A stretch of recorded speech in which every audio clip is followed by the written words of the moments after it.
ലോകത്തെ ഏറ്റവും വലിയ ജനാധിപത്യ രാജ്യമെന്ന് നാം അഭിമാനിക്കുന്ന ഈ ഇന്ത്യയിൽ ജനാധിപത്യവും മതേതരത്വവുമെല്ലാം നശിപ്പിക്കപ്പെട്ട സാഹചര്യത്തിൽ ഈ രാജ്യത്തോട് ഒരിക്കലും കൂറ് പ്രഖ്യാപിച്ചിട്ടില്ലാത്ത ഒരു കൂട്ടം ആൾക്കാർ കുറേ വർഷങ്ങൾക്ക് മുമ്പ് പ്രഖ്യാപിച്ച ഒരു ലക്ഷ്യസാധ്യത്തിനുള്ള മാർഗത്തിൽ യാതൊരു മാന്യതയും മനുഷ്യത്വം പോലും മരവിച്ച മനസ്സുമായി ഭരണകർത്താക്കൾ എന്ന് പറയുന്ന ഒരു വിഭാഗം രംഗപ്രവേശനം ചെയ്തതാണ് ഇന്നത്തെ പ്രക്ഷുബ്ധ ഇന്ത്യക്ക് കാരണമെന്ന് ഞാൻ പറയാതെ നിങ്ങളെല്ലാവരും അറിയും. ഈ രാജ്യത്തോട് ഏറ്റവും കൂറ് പുലർത്തിയ ഒരു വിഭാഗം മുസ്ലിമീങ്ങളാണ്. മറ്റു പലരും അതിൽ പങ്കെടുത്തിട്ടുണ്ട്. മുസ്ലിമീങ്ങൾ രാജ്യത്തോട് ഏറ്റവും കൂറ് പുലർത്തിയ ഒരു വിഭാഗമാണ്. എപ്പോഴൊക്കെ വൈദേശിക ശക്തികൾ ഇന്ത്യയുടെ വിവിധ ഭാഗങ്ങളിൽ കയ്യേറ്റം നടത്തിയിട്ടുണ്ടോ അവരെല്ലാം ശക്തിയുക്തം എതിർത്ത് തോൽപ്പിക്കാൻ മുൻപന്തിയിൽ നിന്നത് മുസ്ലിമീങ്ങളായിരുന്നു എന്നുള്ളത് സത്യസന്ധമായ ഇന്ത്യ ചരിത്രം നമുക്ക് മനസ്സിലാക്കി തന്നിട്ടുള്ള വസ്തുതകളാണ്.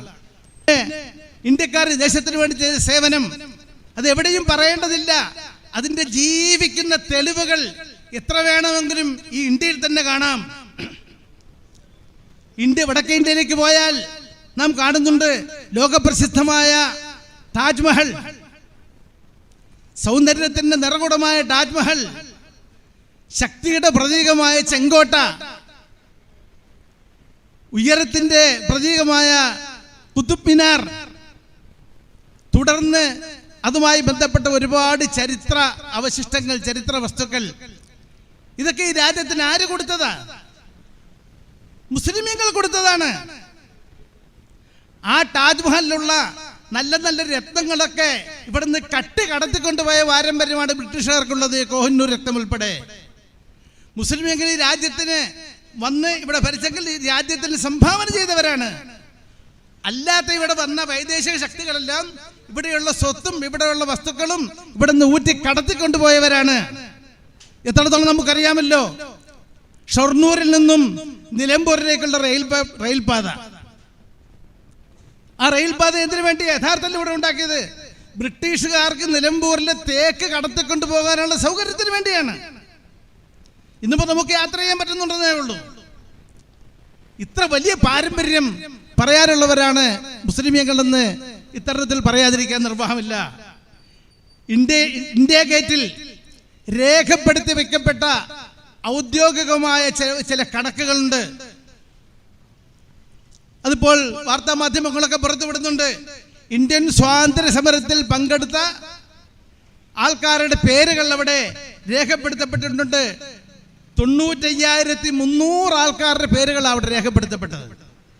95,300, 1,00,000-അടുത്ത്. അതിൽ 61,395 പേരും മുസ്ലിമീങ്ങളാണ്. 61,395 മുസ്ലിമീങ്ങളാണ്. മുസ്ലിമീങ്ങൾക്ക് ഈ നാടിനുള്ള കൂറിന് ഇനി എന്തെങ്കിലും തെളിവ് വേണോ? സർക്കാരിന്റെ രാഷ്ട്രത്തിന്റെ ഔദ്യോഗിക രേഖയായത്. അവിടെ ഹൈന്ദവ സഹോദരന്മാരെ, മറ്റു മതസ്ഥരെ നമുക്ക് കാണാം. സിഖുകാരെ കാണാം, ഹൈന്ദവരെ കാണാം, ക്രൈസ്തവരെ കാണാം. അവരൊക്കെ എണ്ണത്തിൽ വളരെ കുറവാണ്. പക്ഷെ അവിടെ ഒരു വസ്തുത നമുക്ക് കാണാൻ കഴിയും. 20,000-ൽ പരം ഹിന്ദുക്കളുടെ പേരുകൾ അവിടെ ഉണ്ടെങ്കിൽ അവർ പലരും ദളിതരും ആദിവാസികളും താഴെ ജാതിക്കാരുമാണ്. ഈ RSS എന്ന് പറയുന്ന, ആര്യന്മാരെന്ന് പറയുന്ന, ഇവിടുത്തെ ഉയർന്ന വർഗം എന്ന് പറയുന്ന ആ വിഭാഗത്തിൽപ്പെട്ട ആൾക്കാരുടെ എണ്ണം വെറും 0 ആണെന്ന് നമുക്ക് ധൈര്യമായിട്ട് പറയാൻ കഴിയും. പിന്നെ നമ്മളോട് പുറത്തു പോകാൻ, ഞാൻ ഇവിടെ പറഞ്ഞല്ലോ, ഞങ്ങൾ പുറത്തു പോകാൻ എവിടെ നിന്നും വന്നവരല്ല. അഥവാ ഞങ്ങൾ ഇവിടുന്ന് എവിടെന്നെങ്കിലും വന്നവരാണെന്ന് നിങ്ങൾ പറയുന്നുവെങ്കിൽ നിങ്ങളും വന്നവരാണ് എന്ന് നമുക്ക് ആര്യന്മാരോട് പറയേണ്ടി വരും. നമ്മളെ പുറത്താക്കാൻ ശ്രമിക്കുന്ന മോഡി, അമിത്ഷാ ഉൾപ്പെടെയുള്ള ആര്യവർഗത്തോട് പറയേണ്ടി വരും, ഞങ്ങൾ വരുത്തരാണെന്ന് നിങ്ങൾ പറയുന്നുവെങ്കിൽ സത്യമതല്ല. അഥവാ വാദത്തിന് വേണ്ടി സമ്മതിച്ചാൽ നിങ്ങളും വരുത്തരാണ്. AD 1100-ൽ ഇറാനിൽ നിന്നും കുടിയേറിയവരാണ് ആര്യന്മാരെന്ന് ഇന്ത്യ ചരിത്രം പറയുന്നുണ്ട്. ഇറാനിൽ നിന്നും കുടിയേറിയവരാണ് ആര്യന്മാർ. വേണമെങ്കിൽ അതിന്റെ ചെറിയൊരു തെളിവ് നമുക്ക് നമ്മുടെ മോഡിയെ നോക്കിയാൽ കാണാം. എന്താ മോഡിയുടെ വേഷം? ഇന്ത്യയുടെ വേഷമാണോ? മോഡി കുർത്തായിട്ട് നടക്കുന്നയാളാണ്, പൈജാമയും കുർത്തായും. ഇത് ഇന്ത്യയിലെ ഔദ്യോഗിക വേഷമല്ല, ഇത് ഇറാനിലെ വേഷമാണ്. ഇന്നത്തെ ഇറാൻ മുസ്ലിംകളുടെ കീഴിലാണ്, അവിടുത്തെ ജനങ്ങളുടെ വേഷമാണത്. ഒരർത്ഥത്തിൽ പറഞ്ഞാൽ മുസ്ലിം രാഷ്ട്രങ്ങളിൽ ഉപയോഗിക്കുന്ന വേഷമാണ് മോഡി അണിഞ്ഞുകൊണ്ട് നടക്കുന്നത്. പിന്നെ ഇന്ത്യയുടെ വേഷം മോഡി അടിയാൻ പോയാലും ചില പ്രശ്നങ്ങളുണ്ടാകും. എന്താ ഇന്ത്യയിലെ ഈ ആര്യന്മാരുടെ എന്ന് പറയപ്പെടുന്നവരുടെ ഔദ്യോഗിക വേഷം? അത് മിക്കവാറും മാതാവിൻ്റെ ഉദരത്തിൽ നിന്നും വീഴുമ്പോൾ എന്ത് ഡ്രസ്സാണോ ശരീരത്തിലുള്ളത് മിക്കവാറും ആ ഡ്രസ്സായിരിക്കും, വേറൊന്നും കാണുകയല്ല. അടുത്ത കാലത്ത് അങ്ങനെയുള്ള ഒരു സ്വാമിയുടെ മുമ്പിൽ നമ്മുടെ പ്രധാനമന്ത്രി പോയി കുമ്പിട്ട് നിൽക്കുന്ന കാഴ്ച വാർത്താ മാധ്യമങ്ങളിലൂടെ നമ്മളെല്ലാം കണ്ടു.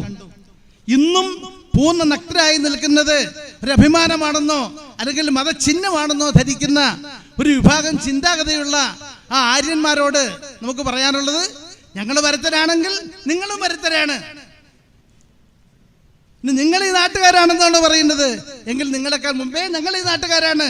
ഈ നാടിന് വേണ്ടി സകല സേവനവും അർപ്പിച്ച ആൾക്കാരാണ്. അതുകൊണ്ട് ഈ വക ഉമ്മാക്കുകളൊന്നും കാട്ടി ഞങ്ങളെ ഭയപ്പെടുത്തേണ്ട. പോർച്ചുഗീസുകാർക്കെതിരെയും ഡച്ചുകാർക്കെതിരെയും ഫ്രഞ്ചുകാർക്കെതിരെയും അവസാനം ബ്രിട്ടീഷുകാർക്കെതിരെയും സന്ധിയില്ലാ സമരം നടത്തി ജന്മനാടിനെ സ്വതന്ത്രമാക്കുന്നതിൽ ഇന്ത്യയിലെ മുസ്ലിമീങ്ങൾ വഹിച്ച പങ്ക് ചരിത്രത്തിന് നിഷേധിക്കാൻ കഴിയാത്ത വിധം രേഖപ്പെട്ട് കിടക്കുന്നതാണ്.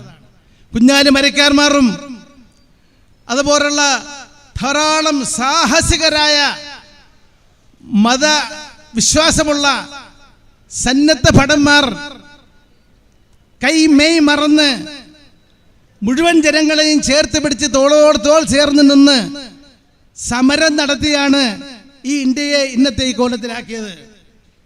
അതുകൊണ്ട് തന്നെ സ്വാഭാവികമായും പലരുടെയും കണ്ണിൽ മുസ്ലിമീങ്ങൾ ഒരു കരടായി മാറും എന്നുള്ളത് ഒരു സ്വാഭാവികം മാത്രമാണ്. പക്ഷേ നമുക്ക് നമ്മെ പുറത്താക്കുന്ന ഈ വിഭാഗത്തോട് പറയാനുള്ളത്, ഞങ്ങൾ ഈ ഇന്ത്യയിൽ ജനിച്ചവരാണ്, ഈ ഇന്ത്യയിൽ ജീവിക്കുന്നവരാണ്. ഇൻഷാ അല്ലാഹ് ഈ ഇന്ത്യയിൽ തന്നെ ഞങ്ങൾ മരിക്കുകയും ചെയ്യും.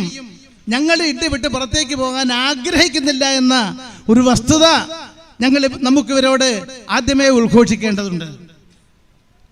നാം ഈ ഇന്ത്യയിൽ ജീവിക്കാനുള്ളവരാണ്, പുറത്തു പോകാനുള്ളവരല്ല. അങ്ങനെ പുറത്തു പോയ ഒരു പാരമ്പര്യം നമ്മുടെ മുൻഗാമികൾക്കില്ല. നിങ്ങൾ കേട്ടിട്ടുണ്ടായിരിക്കും, ഇന്ത്യൻ സ്വാതന്ത്ര്യ സമരത്തിൽ വളരെ സജീവമായി പങ്കെടുത്ത കേരളത്തിലെ ഒരു മഹാപണ്ഡിതന ഒരു മഹാ വ്യക്തിയാണ് വാര്യംകുന്നത്ത് കുഞ്ഞഹമ്മദ് ഹാജി. അദ്ദേഹത്തെ കുറിച്ച് കേൾക്കാത്തവർ ആരും തന്നെ കാണുകയില്ല. വാര്യംകുന്നത്ത് കുഞ്ഞഹമ്മദ് ഹാജിയെ അവസാനം ദീർഘകാലത്തിന് ശേഷം ബ്രിട്ടീഷുകാർ തടവിലാക്കുകയും അദ്ദേഹത്തെ തൂക്കിക്കൊല്ലാൻ വിധിക്കുകയും ചെയ്തു. ചരിത്രം പഠിച്ചിട്ടുള്ളവർക്കറിയാം, അദ്ദേഹത്തിന് ബ്രിട്ടീഷുകാരൊരു വാഗ്ദാനം കൊടുത്തു, നിങ്ങൾ ഇവിടുന്ന് സമരം ഉപേക്ഷിച്ച് പോകണം, നിങ്ങൾക്ക് മക്കയിൽ താമസിക്കാൻ സൗകര്യം ചെയ്തു തന്നേക്കാം. അദ്ദേഹം സ്വീകരിച്ചില്ല. മക്കയിൽ പോയി ഒരു നിമിഷമെങ്കിലും ജീവിക്കാൻ ആഗ്രഹിക്കാത്ത ഒരു മുസ്ലിമും ലോകത്തെവിടെയും ഉണ്ടാകുകയില്ല. മുസ്ലിമീങ്ങളുടെ സ്വപ്നഭൂമിയാണ് മക്ക.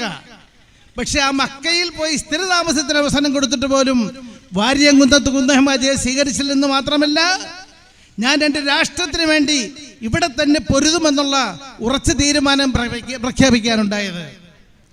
അദ്ദേഹം വളരെ മാന്യമായി മരിച്ച ചരിത്രങ്ങൾ നാം കേട്ടിട്ടുണ്ട്. അദ്ദേഹത്തെ തൂക്കിക്കൊല്ലാൻ വിധിക്കപ്പെട്ടു.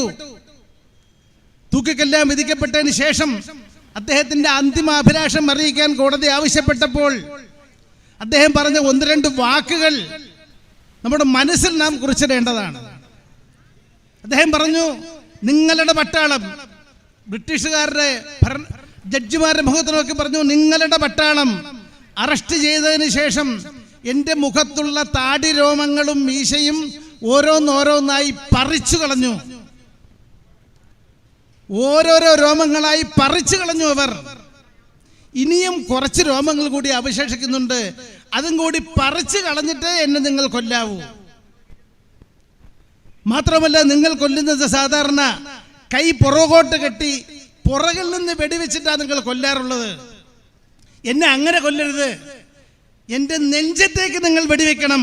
മുമ്പിൽ വന്ന് എൻ്റെ നെഞ്ചത്തേക്ക് വെടിവെക്കണം. എനിക്ക് അന്തസ്സോടുകൂടി അഭിമാനത്തോടുകൂടി ഈ രാജ്യത്തിന് വേണ്ടി രക്തസാക്ഷിയാകണം എന്ന് പറഞ്ഞ് തൻ്റെ രാജ്യസ്നേഹം പ്രകടിപ്പിച്ച ആ വാര്യംകുന്നത്ത് കുഞ്ഞമ്മ ഹാജിയുടെയും വാര്യംകുന്നത്ത് കുഞ്ഞമ്മ ഹാജി എന്ന് പറയുമ്പോൾ എനിക്കൊരു പ്രത്യേക വികാരമുണ്ടാകും.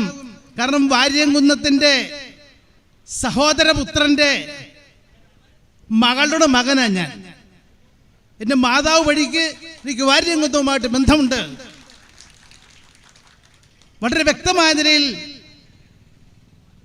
ചരിത്രം രേഖപ്പെടുത്തിയ ഒരു വസ്തുതയാണ് വാര്യംകുന്നത്തിൻ്റെ ഈ ധീരപ്രഖ്യാപനം. ഇതുപോലുള്ള ധീരപ്രഖ്യാപനങ്ങൾ കേട്ട് വളർന്ന ഒരു സമൂഹമാണ് ഞങ്ങൾ. ആ ഞങ്ങളെ നിങ്ങൾ എന്തെങ്കിലും കണ്ട് ഭയപ്പെടുത്തി, ഇവിടെ സ്വാഗത പ്രസംഗം പറഞ്ഞ പോലെ ഭയപ്പെടുത്തി ഓടിക്കാമെന്ന് വിചാരിച്ചാൽ ഖിയാമത്ത് നാൾ വരെ നടക്കുകയില്ലെന്ന് ഞങ്ങൾക്ക് പറയാനുള്ളൂ. കാരണം ഈ സമൂഹം ഭയപ്പെടുന്നവരുടെ കൂട്ടത്തിൽപ്പെട്ടവരല്ല, ഭീരുക്കളല്ല. പക്ഷെ ചില ഭീരുക്കൾ നമുക്കറിയാം. ബ്രിട്ടീഷുകാരനെ കണ്ടപ്പോൾ വിറച്ചിട്ട് അവരുടെ ചെരുപ്പ് നക്കിയ കുറെ ഭീരുക്കൾ ഈ ലോകത്ത് ഇന്ത്യയിലുണ്ട്. അവരാണ് നമ്മളോട് പറയുന്നത് നിങ്ങൾ എവിടെ നിന്ന് പോകണമെന്ന്. മനസ്സില്ല എന്ന് തന്നെ ധൈര്യസമേതം നാം പറയാൻ ആഗ്രഹിക്കുന്നു. അതിനുവേണ്ടിയാണ് ഇതുപോലുള്ള മജ്ലിസുകൾ, ഇതുപോലുള്ള സദസ്സുകൾ നാം വിളിച്ചു കൂട്ടിയിട്ടുള്ളത്. അതുകൊണ്ട് ഇന്ത്യയുടെ സ്വാതന്ത്ര്യത്തിന് വേണ്ടി അവിരാമം പ്രവർത്തിച്ച ഒരു വൻ കാരണവന്മാരുടെ പിൻഗാമികളാണ് നാം. ബ്രിട്ടീഷുകാർക്കെതിരെ ജിഹാദ് ചെയ്യൽ ഫർദാണെന്ന് ഫത്വ ഇറക്കിയ അബ്ദുൽ അസീസ് ദഹ്ലവിയുടെയും ഹാജി ഇംദാദുല്ലാ മുഹാജിർ മക്കയുടെയും മുഹമ്മദ് ഖാസിം നാനൂത്തവിയുടെയും മാൾട്ടയിലെ ദ്വീപിൽ തടങ്കലിൽ വെക്കപ്പെട്ട മഹമൂദ് അൽ ഹസൻ ദൗബന്ദി റഹ്മത്തുള്ളാഹി അലൈഹിയുടെയും അദ്ദേഹത്തിന്റെ ശിഷ്യൻ ഹുസൈൻ അഹമ്മദ് മദനി റഹ്മത്തുള്ളാഹി അലൈഹിയുടെയും. ഹുസൈൻ അഹമ്മദ് മദനി എന്ന് പറയുമ്പോൾ നാം ഒന്ന് മനസ്സിലാക്കണം, സ്വതന്ത്ര ഇന്ത്യയിലെ ആദ്യത്തെ വിദ്യാഭ്യാസ മന്ത്രിയായി പണ്ഡിറ്റ് ജവഹർലാൽ നെഹ്റു നിശ്ചയിച്ചിരുന്നതും മനസ്സിൽ കണ്ടിരുന്നതും അദ്ദേഹത്തെയാണ്. അദ്ദേഹം അതിന് തയ്യാറാകാതെ വന്നതിൻ്റെ പേരിൽ ആണ് മൗലാന അബുൽ കലാം ആസാദ് ഇന്ത്യയുടെ ആദ്യത്തെ വിദ്യാഭ്യാസ മന്ത്രിയായത്. ചരിത്രങ്ങൾ ഒരുപാട് പറഞ്ഞുകൊണ്ടിരിക്കാൻ എനിക്ക് അത് അനുവദിക്കപ്പെട്ട സമയം പോരാത്തത് കൊണ്ട് ഞാൻ അങ്ങോട്ടൊന്നും കിടക്കുന്നില്ല. ആ ഹുസൈൻ അഹമ്മദ് മദനിയുടെയും പിൻഗാമികളാണ് നാം. മൗലാന മുഹമ്മദ് അലി ജൗഹറിൻ്റെയും മൗലാന ഷൗക്കത്ത് അലിയുടെയും ഒക്കെ പിൻഗാമികളാണ് നാം. ഇന്ന് കേരളത്തിലേക്ക് വന്നാൽ ആലി മുസ്ലിയാരുടെയും അതുപോലെ ഈ സ്വാതന്ത്ര്യ സമരത്തിൽ സജീവമായി പങ്കെടുത്ത അനവധി മഹാന്മാരുടെയും വാഗൺ ട്രാജഡിയിൽ മരണപ്പെട്ട ആ മഹാന്മാരുടെ ഒക്കെ പിൻഗാമികളായ നമ്മോട് ഭയപ്പെടുത്തി നമ്മെ ഓടിക്കാമെന്ന് ആരെങ്കിലും വിചാരിക്കുന്നുവെങ്കിൽ അവർ വിഡ്ഢികളുടെ സ്വർഗത്തിലായിരിക്കുമെന്ന് പറയാൻ ഞാൻ ആഗ്രഹിക്കുകയാണ്. അതുകൊണ്ട് ഞങ്ങൾ അങ്ങനെ ഭയപ്പെട്ടു പോവുകയില്ല. ഇൻഷാ അല്ലാഹ് ഇവിടെ തന്നെ ഞങ്ങളുടെ കാരണവന്മാരുടെ അതേ മാതൃക പിൻപറ്റിക്കൊണ്ട് ഞങ്ങൾ ഇവിടെ തന്നെ ജീവിക്കും, മുസ്ലിമായി തന്നെ ജീവിക്കും. അല്ലാഹു സുബ്ഹാനഹു വ തആലയെ ഭയപ്പെട്ടുകൊണ്ട് അവനെ കഴിയുന്നിടത്തോളം അനുസരിച്ചുകൊണ്ട് തഖ്വയിൽ അധിഷ്ഠിതമായ ഒരു ജീവിതം നയിച്ച് ഇൻഷാ അല്ലാഹ് ഈ ഭൂമിയിൽ തന്നെ വിലയം പ്രാപിക്കണം എന്നാണ് ഞങ്ങളുടെ ആഗ്രഹം. അതല്ലാത്ത മറ്റൊരു കേസിന് ഞങ്ങളെ കിട്ടുകയില്ല എന്ന് പ്രഖ്യാപിക്കാൻ ഞങ്ങൾ ഈ സന്ദർഭം വിനിയോഗിക്കുകയാണ്. ബഹുമാനരെ, ഈ രാജ്യത്തെ ദേശസ്നേഹം പഠിപ്പിക്കാൻ ഒന്നും, നമ്മുടെ ദേശസ്നേഹം പഠിപ്പിക്കാൻ ഒന്നും ഒരുത്തരും വളർന്നിട്ടില്ല. വിശിഷ്യ ഈ ബ്രിട്ടീഷുകാർ ചെരുപ്പ് തക്കളായ RSSകാർ വളർന്നിട്ടില്ല എന്ന് ധൈര്യസമേതം നമുക്ക് പറയാൻ കഴിയും. എന്തായി മുസ്ലിമിന്റെ ഇവിടുത്തെ ജീവിതം? അവന്റെ ജീവിതം ഈ ജനിച്ച മണ്ണുമായിട്ട് ഇഴചേർന്നുള്ള ജീവിതമാണ്. ഒരു മുഅ്മിൻ ഏറ്റവും ചുരുങ്ങിയത് ഒരു ദിവസം 34 പ്രാവശ്യം അവന്റെ നെറ്റിത്തടം ഈ മണ്ണിലേക്ക് ചേർക്കുന്നവനാണ്.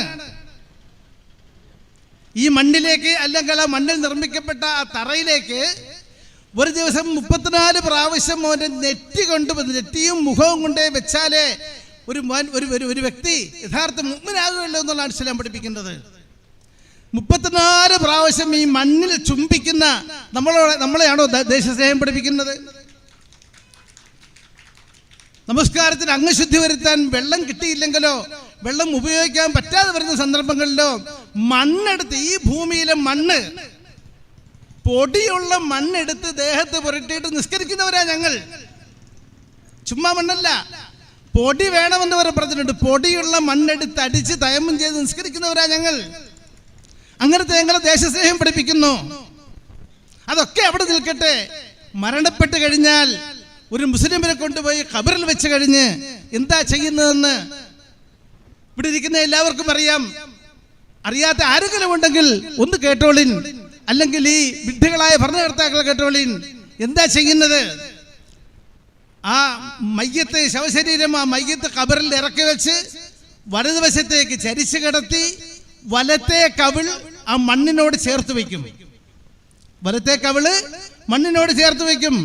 എന്നിട്ട് ആ കഫൻ തുണി ആ വലത്തെ കവിളിൽ നിന്ന് മാറ്റി ആ കവിൾ തടത്ത് മണ്ണോട് ചേർത്ത് വയ്ക്കും. ഏറ്റവും അഷ്റഫായ അവയവം മുഖം. ആ മുഖത്തെ ഏറ്റവും പ്രധാനപ്പെട്ട വലത്തെ കവിൾ തടം ഈ ജനിച്ച മണ്ണിനോട് ചേർന്ന് ഒരു തുണിയുടെ പോലും മറവില്ലാതെ ഈ മണ്ണിനോട് ചേർത്ത് വെച്ച് ആ മണ്ണിൽ ആത്യന്തികമായി വിലയം പ്രാപിക്കുന്നവരാണ് ഇവിടെയുള്ള മുസ്ലിമീങ്ങൾ. ഇവരെ ആർക്ക് പറയാൻ കഴിയും ഇത്ര വലിയ ദേശസ്നേഹം? അവിടെ ദേശസ്നേഹം പഠിപ്പിക്കാൻ ആരെങ്കിലും വരുന്നുവെങ്കിൽ പ്രിയ നിറഞ്ഞവരെ, അത് ഇങ്ങോട്ട് വേണ്ട എന്ന് ധൈര്യസമേതം നമുക്ക് പറയാൻ സാധിക്കും.